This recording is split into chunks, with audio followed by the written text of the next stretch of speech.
ആദരവായ പ്രവാചകൻ നബി മുഹമ്മദ് മുസ്തഫ സല്ലല്ലാഹു അലൈഹി വസല്ലമ തങ്ങൾ അവിടുത്തെ സഹാബത്തിനോട് പറയുകയാണ്, സഹാബത്തെ, എന്റെ സമുദായത്തിലേക്ക് ഒരു വിഭാഗം കടന്നു വരും. ആ വിഭാഗം കടന്നു വരാതെ ഈ ലോകം അവസാനിക്കില്ലെന്ന് ആദരവായ പ്രവാചകൻ നബി മുഹമ്മദ് മുസ്തഫ.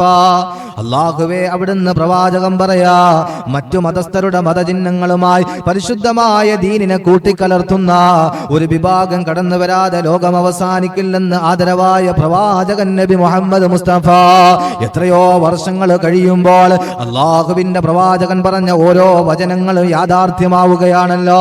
അള്ളാഹു ബഹുമാനിച്ചവരെ നിന്ദിക്കുന്ന കാലഘട്ടത്തിലൂടെയല്ലേ നമ്മൾ കടന്നു പോകുന്നത്. അള്ളാഹുവേ,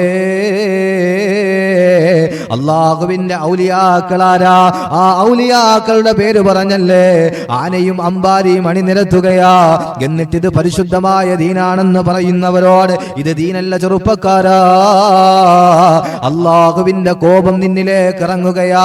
അള്ളാഹുവിന്റെ ഔലിയാക്കൾ ഒരു കറാഹത്ത് പോലും ചെയ്യാത്തവരാ, അള്ളാഹുവിന് സുജൂദ് ചെയ്തവരാ, നിസ്കാരം ഒഴിവാക്കാത്തവരാ, ഖതമുകൾ തീർക്കുന്നവരാ.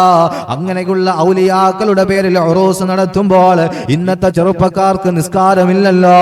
മഗ്രിബിന്റെയും ഇശാഇന്റെയും സമയത്താണല്ലോ കോപ്രായങ്ങൾ കാണിച്ചു കൂട്ടുന്നത്. അള്ളാഹുവേ, ഇത് ദീനല്ല പ്രിയപ്പെട്ടവരെ. ചില ആളുകൾ പറയാറുണ്ട്, ഉസ്താദുമാരെന്തേ പ്രതികരിക്കാത്തത്? ഏത് ഉസ്താദാ പ്രതികരിക്കാത്തത്? അല്ലാഹുവേ, സുന്നി പണ്ഡിതന്മാരെല്ലാം പറയുന്നത് എന്താ? ഇത് ഇസ്ലാമിന്റെ ആചാരമല്ല. സമസ്തയുടെ വലിയ വലിയ പണ്ഡിതന്മാർ, ദക്ഷിണയുടെ വലിയ വലിയ പണ്ഡിതന്മാർ എല്ലാവരും പറയുന്നത് ഇത് ഇസ്ലാമികമല്ലെന്നാ പറയുന്നത്. പ്രിയപ്പെട്ടവരെ, ഔലിയാക്കൾക്ക് കൊടുക്കേണ്ട ആദരവ് നമ്മൾ കൊടുക്കണം. അല്ലാഹു മനസ്സിലാക്കാൻ തൗഫീക്ക് നൽകി അനുഗ്രഹിക്കുമാറാകട്ടെ. ഇന്ന് ഉറൂസിന്റെ പേര് പറഞ്ഞ് ഒരു വിഭാഗം ആളുകൾ സാമ്പത്തിക നേട്ടത്തിന് വേണ്ടി നടത്തുന്നതാണ് ആനയും അമ്പാരിയും. ഇതിലെ ബിസിനസിന്റെ കുതന്ത്രങ്ങളാ. അല്ലാഹു മനസ്സിലാക്കാൻ തൗഫീക്ക് നൽകി അനുഗ്രഹിക്കട്ടെ.